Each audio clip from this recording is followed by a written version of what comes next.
మిత్రులు, సభాధ్యక్షులు, CWC member Shri Rudraraju గారికి, కార్యక్రమానికి ముఖ్య అతిథిగా వచ్చేసినటువంటి తెలంగాణ రాష్ట్ర ముఖ్యమంత్రి వర్యులు మరియు తెలంగాణ రాష్ట్ర కాంగ్రెస్ కమిటీ అధ్యక్షులు శ్రీ రేవంత్ రెడ్డి గారికి, ఆంధ్రప్రదేశ్ కాంగ్రెస్ కమిటీ అధ్యక్షురాలు శ్రీమతి షర్మిల గారికి, రాష్ట్ర Congress committee AICC incharge Manik Tagore గారికి, అట్లాగే మా తెలంగాణ రాష్ట్ర కాంగ్రెస్ కమిటీ ఇన్ఛార్జ్ శ్రీమతి దీపా దాస్ మున్షి గారికి, పెద్దలు డాక్టర్ కేవీపీ గారికి, నాతో పాటు ఇక్కడికి విచ్చేసినటువంటి నా సహచర మంత్రివర్గ సభ్యులు శ్రీధర్ బాబు గారికి, పొన్నం ప్రభాకర్ గారికి, సురేఖ గారికి, పొంగలేటి శ్రీనివాసరెడ్డి గారికి, అట్లాగే మా రాష్ట్ర అడ్వైజర్ షబీర్ అలీ గారికి, పార్లమెంట్ సభ్యులు డాక్టర్ మల్లు రవి గారికి, డాక్టర్ శైలజానాథ్ గారికి, మరో పార్లమెంట్ సభ్యులు అనిల్ కుమార్ యాదవ్ గారికి, మరో పార్లమెంట్ సభ్యులు రఘువీర్ రెడ్డి గారికి, అట్లాగే ఎప్పుడు రాజశేఖర రెడ్డి గారి కార్యక్రమం అన్నా చాలా ప్రేమతో పాల్గొనేటువంటి సిపిఐ నాయకులు నారాయణ గారికి, మాయప్పన్ గారికి, పల్లం రాజు గారికి, పెద్దలు ఉండవల్లి గారికి, ఆది శ్రీనివాస్ గారికి, కాంగ్రెస్ పార్టీ ఆంధ్రప్రదేశ్ కాంగ్రెస్ పార్టీ కార్యవర్గ సభ్యులందరికీ, ముఖ్యంగా ఈ 75వ డాక్టర్ వైఎస్ రాజశేఖర రెడ్డి గారి జయంతి సందర్భంగా ఇక్కడికి వచ్చేసినటువంటి అభిమానులందరికీ కూడా హృదయపూర్వకమైనటువంటి నమస్కారాలు తెలియజేస్తా ఉన్నాను. రాజశేఖర రెడ్డి గారు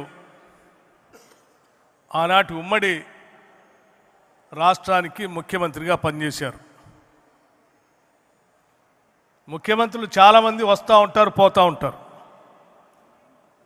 స్వాతంత్రం వచ్చిన తర్వాత చాలామంది ముఖ్యమంత్రులు ఈ దేశంలో అనేక రాష్ట్రాల్లో పనిచేశారు. కానీ ముఖ్యమంత్రిగా పనిచేసిన తర్వాత ఒక దశాబ్ద కాలం అయిపోయిన తర్వాత కూడా ఇంకా రాష్ట్ర ప్రజల హృదయాల్లో చిరస్థాయిగా కనపడేటువంటి ఏకైక ఆనాటి ముఖ్యమంత్రి ఎవరంటే డాక్టర్ వైఎస్ రాజశేఖర రెడ్డి గారే. పాలన అంటే, పాలకుడు అంటే ఎలా ఉండాలో ప్రజాస్వామ్య దేశంలో చేసి చూపించారు డాక్టర్ వైఎస్ రాజశేఖర రెడ్డి గారు. ఒక పక్కన అభివృద్ధిని, ఇంకో పక్కన సంక్షేమాన్ని, రెంటిని రెండు కళ్ళలాగా సైమల్టేనియస్గా ప్లాన్ చేసుకుంటూ రాష్ట్రంలో ఈ దేశంతో పోటీ పడేటట్టుగా అభివృద్ధిలో రాష్ట్రాన్ని ఉంచారు. ఈ రాష్ట్రంలో ఆంధ్రప్రదేశ్లో పుట్టడం మా అదృష్టం అని భావించేటట్టుగా పేద మధ్యతరగతి కుటుంబాలందరికీ సంక్షేమ కార్యక్రమాలని అందించారు. ఏ ఒక్క పేదవాళ్ళు కూడా అనారోగ్యానికి గురైతే నేను వైద్యం చేపించుకోలేకపోతా ఉన్నాను, చేపిద్దామంటే డబ్బులు లేవు, నా కళ్ళ ముందే చనిపోతున్నాడు అని బాధపడేటువంటి వాళ్ళు తరతరాలుగా ఉన్నటువంటి ఈ రాష్ట్రంలో ఇక మీరు బాధపడాల్సిన అవసరం లేదు, నేనున్నాను అని చెప్పి రాజీవ్ ఆరోగ్యశ్రీ కార్యక్రమాన్ని తీసుకొచ్చి ఈరోజు రాష్ట్రంలోనే కాదు దేశంలో కూడా అన్ని ప్రభుత్వాలు ఆ రకంగా నడిచేటట్టుగా చేసిన గొప్ప నాయకుడు డాక్టర్ వైఎస్ రాజశేఖర రెడ్డి గారు. ఈరోజు దేశంలో రైతుల గురించి చాలామంది మాట్లాడుతూ ఉన్నారు. కానీ మొట్టమొదటిసారి ఈ దేశంలో రైతుల బాధలు తెలుసుకున్న తర్వాత ప్రత్యక్షంగా వారు పాదయాత్రలో చూసిన తర్వాత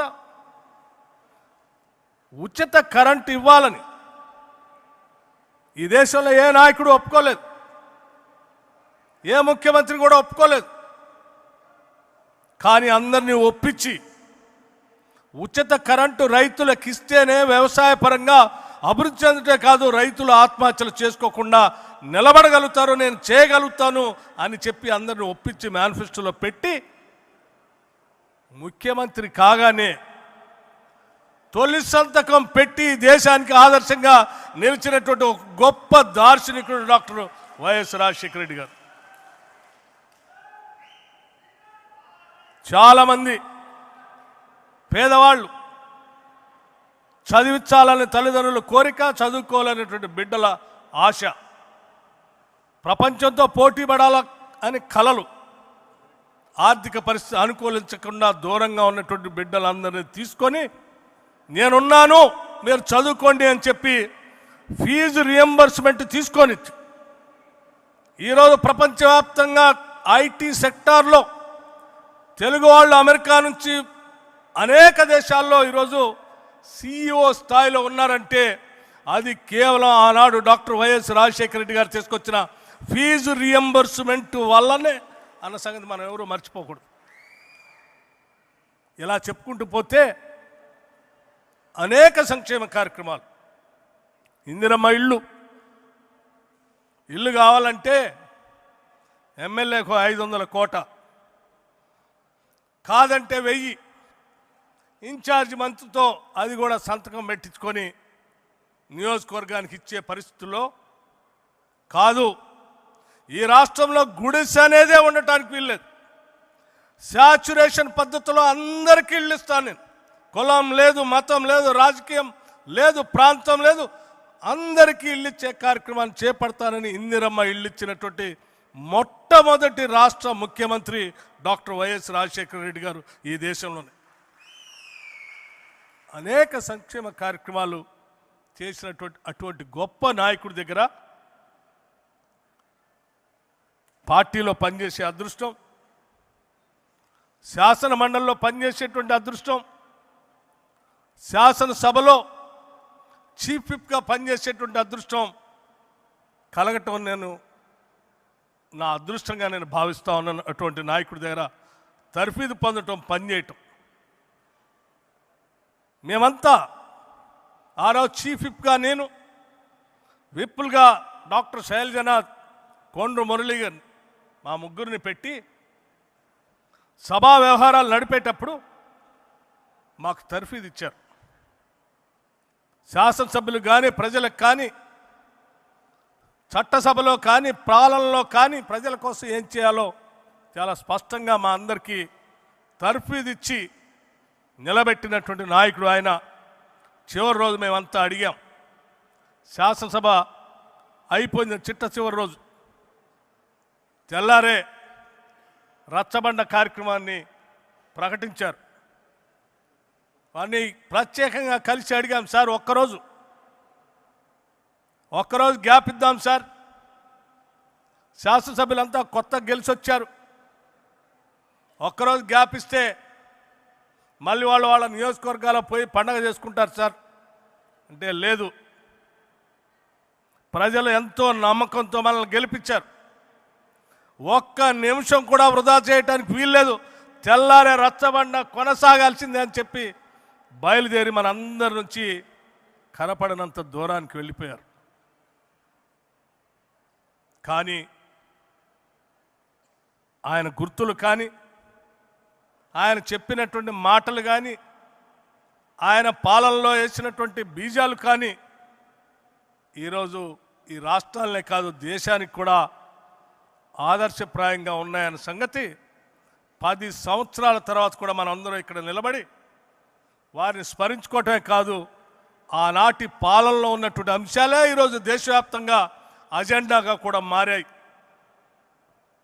అటువంటి రాజశేఖర రెడ్డి గారు ఆంధ్రప్రదేశ్లో పుట్టడం, అది కూడా కాంగ్రెస్ పార్టీలో నాయకత్వం వహించడం, రాష్ట్ర కాంగ్రెస్ కమిటీ అధ్యక్షుడిగా పనిచేయటం, ఈ రాష్ట్రానికి ముఖ్యమంత్రిగా పనిచేయటం, కాంగ్రెస్ పార్టీ కార్యకర్తలుగా మనందరి అదృష్టంగా నేను భావిస్తూ ఉన్నాను.